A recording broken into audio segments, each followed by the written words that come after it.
it can sound a little strange. And let me try to demonstrate it. Here's my water. So I've already talked a lot. So one of the poems I know that's in the anthology is called The More Loving One by W.H. Auden.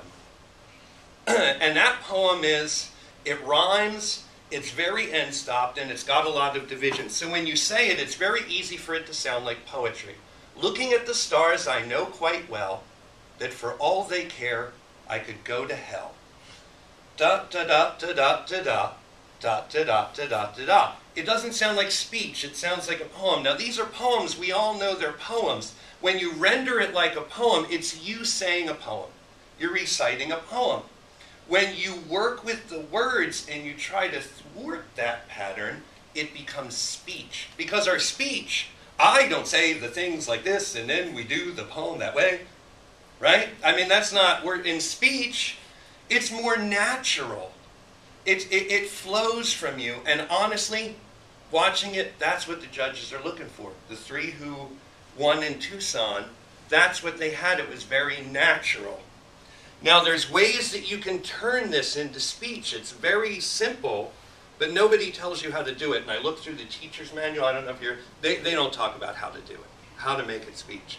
And I'm going to throw out the movement for a little bit, just to sit down. But now, if I were to do the poem and to throw in a very simple change, looking at the stars, I know quite well that for all they care, I could go to hell, but.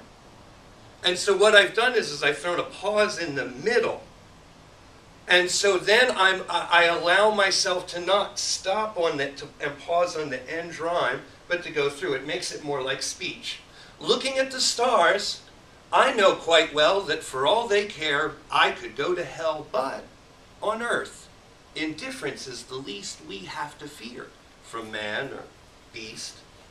And in that, that's very speech-like, and there's a lot of variations, there's a lot of dynamics, and you're trying to get to that place. If you have a rhymed poem, it's very difficult, but all you need to do is you need to rhymed poems, and many of these rhymed poems are metered, they have a regular pattern. You need to break that pattern. And then, and the ear hears it. The ear will hear all the rhymes and it'll hear the poetry, but they'll hear that you're talking to us. And that's powerful. That captures our attention. And the whole way that it goes down, you all could write one word. The whole way that it goes down is dynamics. That is the whole thing, because speech is not patterned.